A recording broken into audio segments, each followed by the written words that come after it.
Pertanyaannya kemudian siapakah yang menjadi oknum terlatih dan profesional yang menyebabkan 10 warga sipil tewas dalam demonstrasi 21 hingga 23 Mei 2019?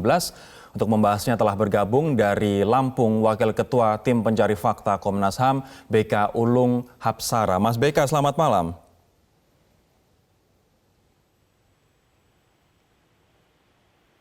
Mas BK, selamat malam. Oke, kami menggunakan sambungan Skype, akan kami perbaiki terlebih dahulu sambungan audio dengan Mas BK dari Komnas HAM. Di studio sudah ada Direktur Eksekutif Setara Institut, Ismail Hassani. Mas Ismail, selamat malam. Selamat malam, Bro. Saya akan kita akan ke Mas BK terlebih dahulu. Apakah sudah bisa terhubung dengan Mas BK? Mas BK, selamat malam, Mas.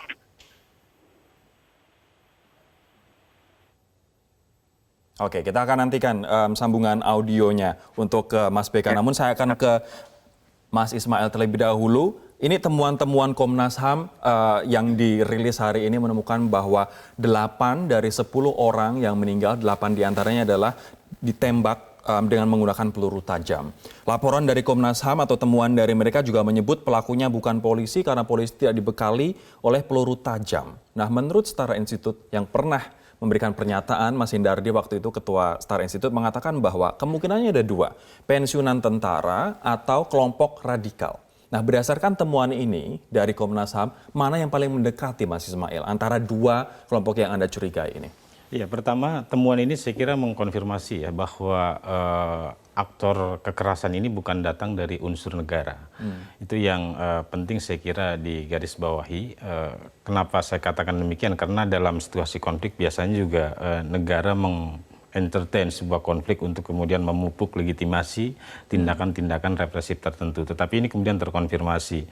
Dan yang kedua, saya kira ini sangat baik Komnas HAM merilis temuan, sekalipun waktunya agak cukup panjang, tetapi ini saya kira kemajuan dari kinerja Komnas HAM yang sebenarnya punya kewenangan melakukan pemantauan dan juga investigasi terhadap peristiwa-peristiwa semacam ini. Apakah artinya Anda melihat bahwa polisi dalam hal ini mewakili institusi negara justru malah ingin dijadikan seolah-olah korban, begitu? Iya, kalau jika tidak ada proses penyidikan dan pengungkapan fakta, saya kira semua mata tertuju ke institusi Polri. Karena bagaimanapun Polri berada di garda terdepan di dalam konteks melakukan pengamanan demonstrasi saat itu. Tetapi dengan temuan ini, saya kira terlepas mungkin sejumlah pihak meragukan kinerja ini, tetapi faktanya pesan itu bukan datang dari unsur negara dan juga bukan aktor Polri. Lalu siapa kemudian yang bisa diidentifikasi? Betul, kami pernah menyampaikan di dalam situasi konflik, Bung Rory, selalu ada beberapa kemungkinan ya. Kami menyebutnya yang pertama ada avanturir politik. Jadi kelompok-kelompok yang melakukan petualangan politik di dalam satu arena kerusuhan sosial. Menunggangi dan seterusnya. Untuk tujuan apa? Biasanya adalah utamanya adalah menciptakan instabilitas politik dan keamanan, lalu kemudian memetik insentif yang entah datangnya dari pihak mana.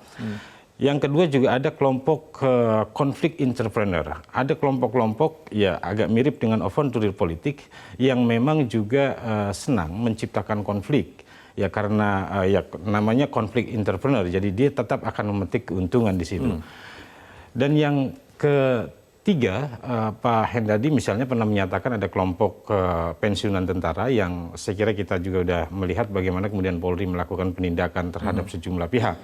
Dan terakhir adalah kelompok radikal yang memiliki akses terhadap senjata. Apakah mereka bersatu atau memang sendiri-sendiri jalannya, Mas? Iya, secara ideologi mereka Karena tidak. Setara Institut pernah mengatakan bahwa tujuan dalam kerusuhan ini adalah memaksakan kemenangan Prabowo Sandi. Ya, saya kira kalau secara ideologi kelompok-kelompok ini jelas berbeda kepentingan, tetapi di lapangan selalu kemudian menemukan common enemy dan juga common tujuan ya, common goal yang mereka ingin capai. Nah, apakah kemudian targetnya adalah memaksakan kemenangan? Saya kira itu perlu diverifikasi. Karena ternyata hari ini kita tidak melihat bahwa konfliknya sebenarnya setajam itu. Nah, karena itu sebenarnya lebih merupakan, maksud saya kalau waktu itu datang dari kelompok Pak Prabowo yang memaksakan kemenangan, terbantahkan dengan hari ini kemudian ketika rekonsiliasi itu berjalan sedemikian mulus. Karena itu Saya kira yang paling kuat posisinya adalah ya kelompok di luar aktor yang berkontes di dalam pemilu 2019. Justru malah aktor di luar yang berkontes. Nah, saya nanti akan tanyakan kepada Komnas HAM, betulkah ini justru malah yang menjadi dalang adalah aktor yang di luar mereka yang berkontestasi, dan saya juga ingin mengkonfirmasi apakah memang benar tujuan dari kerusuhan kemarin adalah mensuriahkan Indonesia. Kami akan kembali sesaat lagi. Saya akan langsung menyapa Wakil Ketua Tim Mencari Fakta Komnas HAM BK Ulung Hapsarah dari Lampung. Mas BK, sudah bisa mendengar suara saya sekarang, Mas? Iya, sudah, Mas. Artinya dari 8 orang yang tertembak peluru tajam dari 10 orang yang meninggal dunia, dalam laporan Komnas HAM menyebutkan ini bukan dilakukan oleh polisi karena polisi tidak dibekali oleh dengan peluru tajam. Lantas siapa pelakunya? Iya, jadi temuan kami ada 10 orang yang meninggal. 9 karena peluru tajam, 1 orang karena trauma berat di kepala. 8 itu di Jakarta, 1 orang di Pontianak.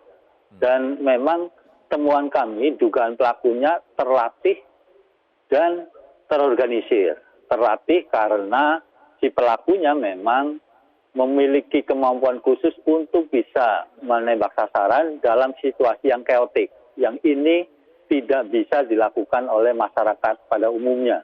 Sementara terorganisir. Mas BK, ada dugaan pensiunan tentara ataupun kaum radikalis. Saya tidak yakin seberapa ahli profesional terorganisir kaum radikalis untuk bisa melakukan penembakan itu. Betulkah ini ada kaitannya dengan pensiunan tentara atau tentara aktif? Kami tidak sampai ke sana. Ini tugasnya kepolisian untuk bisa mengungkap tuntas siapa pelaku lapangannya dan mastermind-nya juga. Kesimpulan kami memang hanya sampai kepada terlatih dan terorganisir. Itu saja. Dari hasil uji balistik peluru gimana hasilnya, Mas? Dari uji balistik peluru itu juga kemudian dari polisian memberi laporan bahwa itu bukan dari peluru organik kepolisian. Lantas peluru organik mana? Nah, itu tugasnya polisi. Lagi-lagi itu tugasnya polisi, Mas, untuk mengungkap. Artinya Komnas HAM sudah memeriksa CCTV pada saat kejadian dari Dinas Perhubungan Provinsi DKI, tetapi itu hanya menggambarkan konteks peristiwanya saja. Tidak sampai kemudian pelaku di lapangan, karena kemampuan kami terus terang saja terbatas. Baik. Kapolri waktu itu Jenderal Tito Karnavian sempat mengatakan bahwa ada martir. Kemudian martir ini dikorbankan, kemudian nanti diharapkan adanya kerusuhan, kemarahan kepada pemerintah, dan pemerintah tidak bisa mengendalikan situasi sehingga chaos begitu. Nanti saya akan tanyakan terkait dengan dari korban meninggal 9 orang ini yang terkena peluru tajam, 4 diantaranya adalah anak-anak. Apa arti dari fakta ini? Kami akan membahasnya, Mas, sesaat lagi.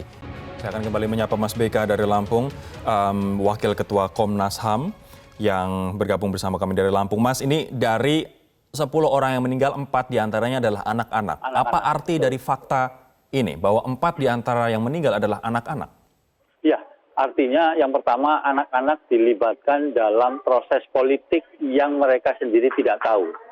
Artinya proses politik ini berujung kekerasan dan kemudian anak-anak tersebut terlibat di dalamnya dan akhirnya menjadi korban. Itu yang pertama. Yang kedua juga anak-anak ini dilibatkan melalui proses yang mungkin tidak ada dalam bayangan kita karena mereka aktif karena ujaran kebencian yang ada di media sosial, provokasi yang ada di media sosial. Itu saya kira melakukan penyerangan terhadap total sehingga 10 orang meninggal dunia. Betul, ada anak-anak yang sangat aktif terlibat dalam proses penyerangan dan juga perusakan beberapa fasilitas umum. Ini jadi temuan Komnas juga terkait dengan keterlibatan anak-anak dalam peristiwa 21-23 Mei kemarin. Mas BK, pertanyaannya kenapa anak-anak dilibatkan? Tujuan besarnya apa? Kalau kami melihat bahwa memang peristiwa 21-23 Mei ini menjadi sasaran antara supaya menciptakan kericuhan yang lebih besar.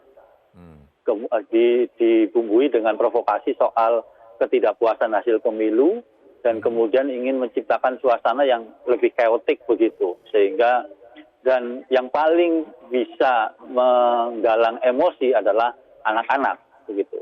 Saya kira itu di situ, Saya akan Mas. ke Saya akan ke Mas Ismail. Artinya tujuannya sebenarnya menciptakan, kalau menurut Komnas HAM, kerusuhan yang lebih besar. Kemarahan publik atas meninggalnya, kalau menurut istilah Kapolri adalah martir-martir ini, sehingga kerusuhan semakin lebih besar. Betulkah pada waktu itu sebenarnya Indonesia ingin disuriahkan, Mas Ismail? Ya, saya kira itu agenda yang mengemuka dari beberapa pihak ya, dan juga menyajikan martir di dalam satu kerusuhan itu adalah standar pola mendesain satu kerusuhan besar adalah dengan cara seperti itu, memancing emosi rakyat dengan melakukan penembakan secara acak, ya lalu kemudian. Tapi rakyat tidak marah pada waktu itu, Rakyat tidak terpancing. Iya, tidak terpancing. Saya kira karena soliditas TNI Polri waktu itu melakukan blokade dan seterusnya gitu ya. Jadi saya kira ini ada satu desain yang gagal dari kelompok konflik entrepreneur yang ingin menciptakan kerusuhan yang lebih besar. Dan penting sekali pembelajaran dari peristiwa ini saya kira adalah bahwa irasionalitas politik yang mendasari pergerakan manusia pasca pemilu dan juga pra pemilu ini tidak ada gunanya sama sekali. Ya, selain mengundang kemudian ketegangan-ketegangan baru dan korban jiwa, dan juga pada akhirnya hari ini kita bisa melihat ya syukur ya rekonsiliasi mulai sudah terbangun, terlepas. Irasionalitas politik. Kemudian ya saya kira itulah. Oke, saya akan terakhir ke Mas Beka. Kita juga tidak bisa menasbihkan bahwa ada penggunaan kekuatan yang berlebihan dari pihak Polri, utamanya seperti yang terekam di video-video yang terjadi di Kampung Bali, depan kantor Kementerian ATR BPN, kemudian Jalan Kota Bambu Utara 1 dan Jalan KS Tubun.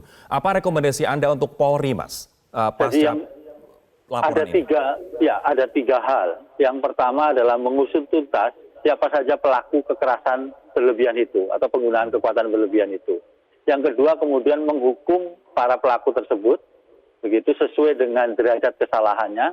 Dan yang ketiga memperbaiki soal internal di kepolisian terkait dengan kapasitas, pengetahuan dan keterampilan para aparat kepolisian tentang hak asasi manusia, prinsip dan standar hak asasi manusia. Terima kasih Mas Beka. Ya. Kita juga tunggu sepak terjang Polri untuk mengungkap siapa sebenarnya dalang atau pelaku utama mastermind di balik kerusuhan pada tanggal 21 hingga 23 Mei yang lalu. Kita tunggu saja apakah kemudian Polri akan mengungkapnya dan juga melaksanakan penegakan hukum terkait dengan hal itu. Terima kasih sekali lagi Mas Beka dan juga terima kasih Mas Ismail atas waktunya di Prime Time News. Demikianlah perbincangan kami pemirsa di Prime Time News kali ini. Saya Rory Asyari mewakili teman-teman yang bertugas mengucapkan terima kasih atas kebersamaan Anda. Sampai jumpa.